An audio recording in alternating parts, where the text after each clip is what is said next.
샬롬 할렐루야. 열왕기상 18장 41에서 46여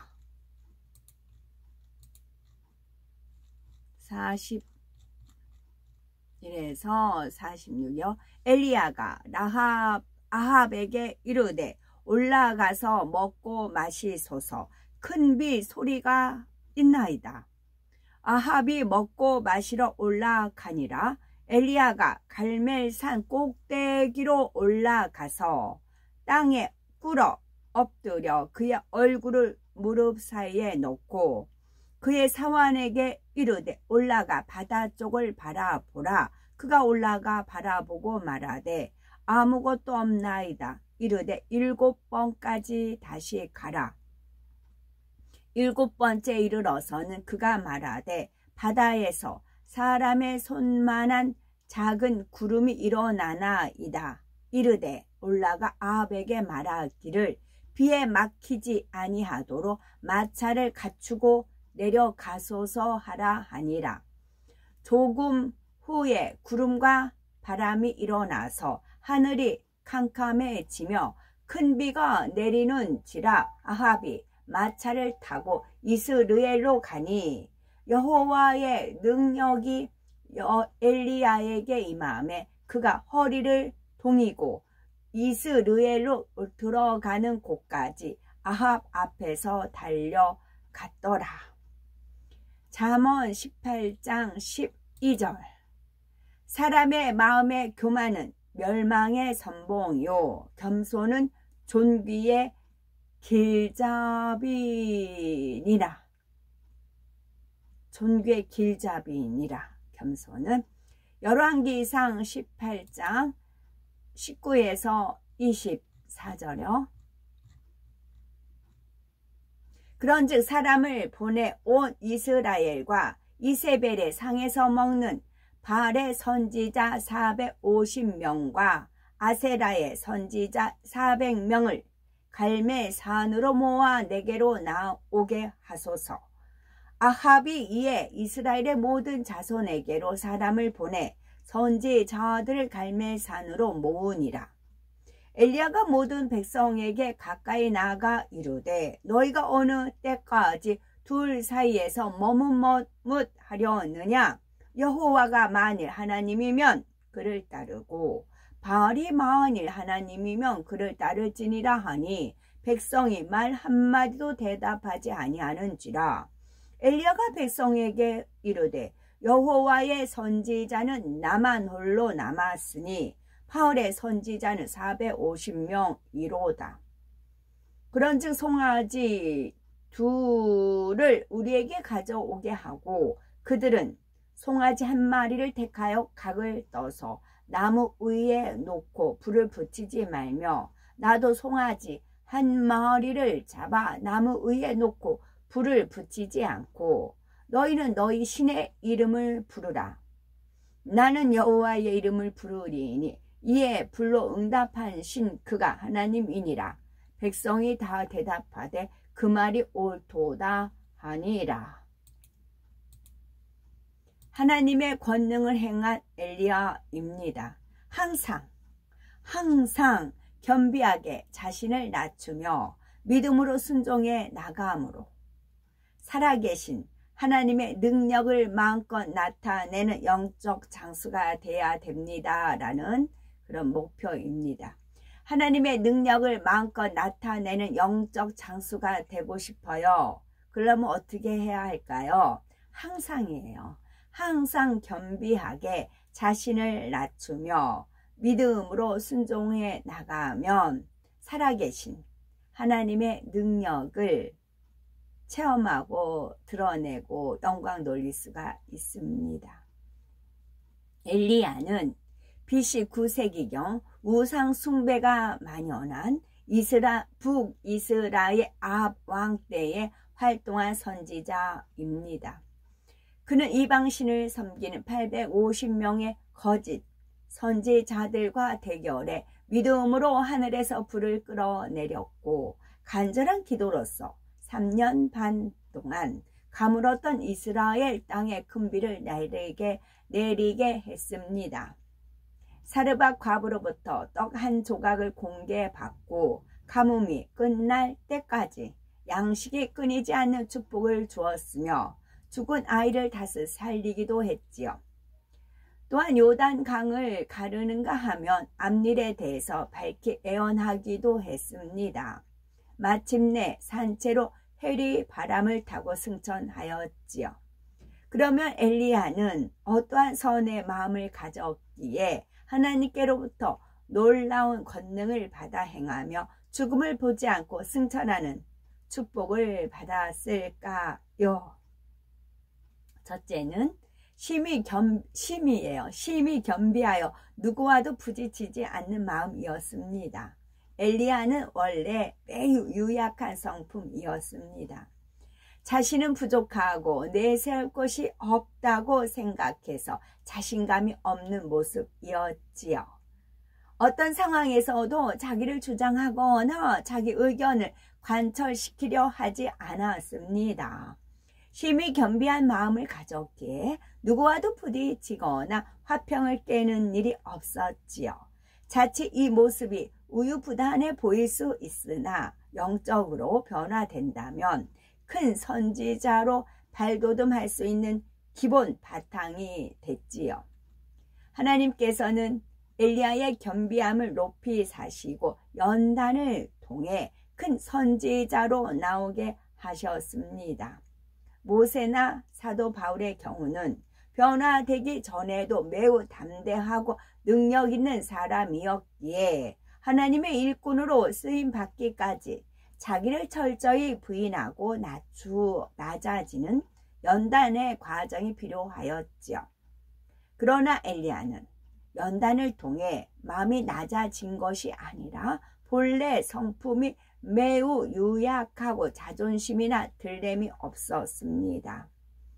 하나님이 부르실 때도 부족한 내가 어떻게 감당할 수 있을까? 하나님 일을 어그러뜨리면 안 되는데 라는 두려움이 있었지요. 이러한 유약함이 영적으로 변화돼야 큰 선지자로 쓰임받을 수 있기에 하나님께서는 연단을 허락하십니다. 엘리야가 활동했던 시대는 이스라엘의 악한 왕으로 손꼽히는 아합이 통치하던 시기였지요. 아합 왕의 아버지 오므리는 군사적, 상업적 동맹을 위해서 바알을 섬기는 시돈 왕의 딸 이세벨을 아합과 정략적으로 결혼시킵니다. 이때 이세벨이 가져온 바알신이 백성들에게 퍼져 온 나라가 우상 숭배에 빠지고 말았습니다. 이로 인해서 얼마나 하나님의 진노가 컸던지 심판이 임하여서 수년 동안 그 땅에 이슬과 비가 내리지 않았지요. 하나님께서는 이러한 사실을 아합 왕에게 전하라고 엘리야에게 첫 번째 사명을 주십니다. 아합 왕의 반응은 어떠했을까요? 그 말을 듣고 회개하기는커녕 오히려 엘리야를 잡아 죽이려 합니다.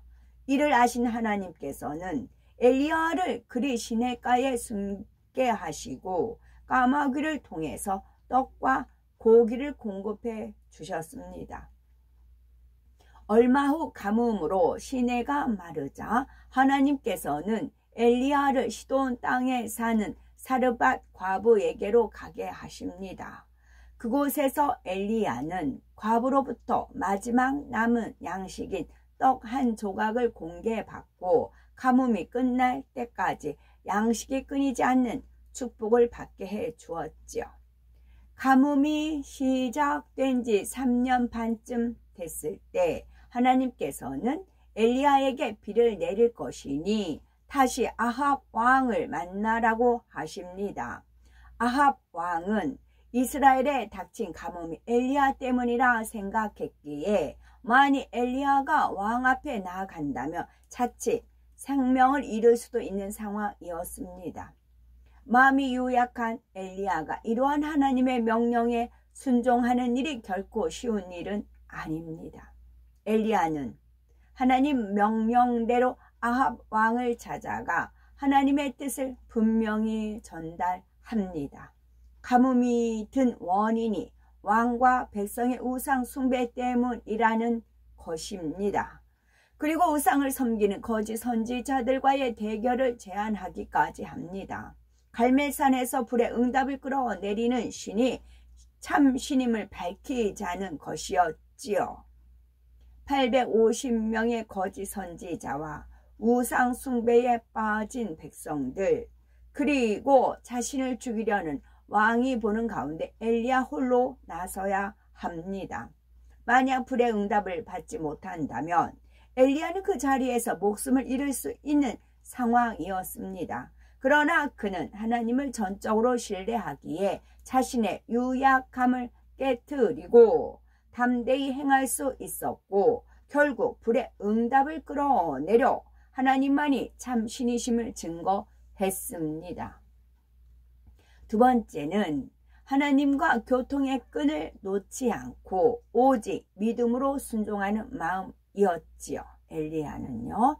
엘리야가 유약함을 극복하고 담대히 순종할 수 있었던 이유는 항상 하나님과 교통의 끈을 놓지 않았기 때문입니다. 자신은 부족하기 때문에 늘 하나님과 교통하기를 힘썼고 하나님의 뜻을 정확히 깨닫고자 했지요. 자신은 아무것도 할 수 없다는 겸비한 마음으로 늘 하나님 앞에 구했고 모든 것을 가능케 하시는 하나님의 능력을 받기 위해서 힘썼습니다.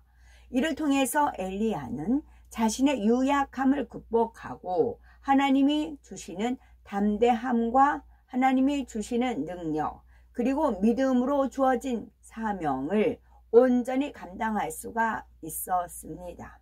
이런 체험을 하면서 그는 사람의 생각으로는 불가능해 보이는 일도 하나님께서 함께 하시면 능히 된다는 믿음이 더욱 확고해졌습니다.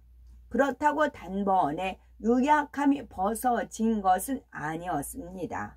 연단을 받으면서도 하나님과 교통의 끈을 놓지 않으니 결국은 하나님의 능력을 힘입어 믿음으로 하나님의 영광을 크게 드러낼 수가 있었습니다. 갈멜산에서 불의 응답을 끌어내린 엘리야는 바알의 선지자들을 다 잡아 죽이고 아합 왕에게 큰 비의 소리가 있나이다 라고 애원한 후 산꼭대기로 올라갔습니다. 그리고 하나님의 응답이 증거가 나타나기까지 7차례나 간절히 부르짖어 기도하였지요. 결국 그의 기도로 바다편에서 손만한 작은 구름이 나타났습니다.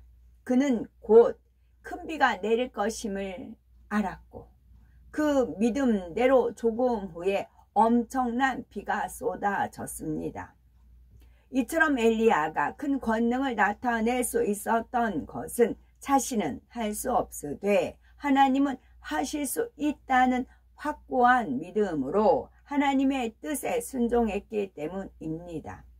오직 믿음으로 순종한 엘리야를 통해 하나님께서는 영의 공간에서만 가능한 일들을 베풀어 주셨습니다. 사람이 마차보다 빨리 달리는 역사가 나타난 것입니다. 열왕기상 18장 45, 46절에 조금 후에 구름과 바람이 일어나서 하늘이 캄캄하여 지며 큰 비가 내리는지라 아합이 마차를 타고 이스라엘로 가니 여호와의 능력이 엘리야에게 임함에 저가 허리를 동이고 이스라엘로 들어가는 곳까지 아합 앞에서 달려갔더라 한 대로이지요. 하나님은 전지전능하심으로 굳이 능력이 많은 사람을 찾으실 필요가 없습니다. 하나님의 섭리를 이루기 위해서 사람을 택하실 때 자기를 내세우지 않고 오직 하나님의 뜻을 전하고 그분의 능력을 그대로 나타낼 사람을 찾으시지요. 사람의 마음을 그릇이라고 할 때 그 그릇 안에 자기가 많이 담겨 있으면 하나님의 능력을 많이 담을 수가 없습니다. 설령 하나님께서 능력을 부어주신다 하여도 그릇 안에 자기가 담겨 있다면 어찌 순수한 하나님의 능력을 발휘할 수가 있겠습니까? 그러므로 하나님께서 찾으시는 그릇은 자기가 온전히 비워진 깨끗한 그릇이요 마음이 겸비한 그릇입니다. 자기가 온전히 비워진 깨끗한 그릇이라 하여도 바닥이 깊은 그릇에 많이 담기듯 자신의 마음을 겸비하게 낮추면 낮출수록 하나님의 능력이 더 많이 임하게 됩니다. 엘리야는 이 두 가지 조건을 다 갖추었지요. 그는 하나님의 부르심을 받기 전에도 자신을 전혀 주장하지 않았고 누구와도 부딪히지 않으며 화평을 이루었습니다. 또한 자기는 아무것도 할 수 없는 부족한 사람임을 중심에서 고백하며 항상 하나님과 교통의 끈을 놓지 않았지요. 이처럼 자기를 비우고 낮추는 사람이 바로 하나님께서 인정하시는 선임을 깨달아 겸비하게 자신을 낮춤으로 하나님의 능력을 마음껏 나타내는 도구가 되셔야 되겠고 또한 하나님과 기도로 교통하기를 쉬지 않으므로 영적인 담대함도 더불어 갖추어야 되겠습니다. 아멘.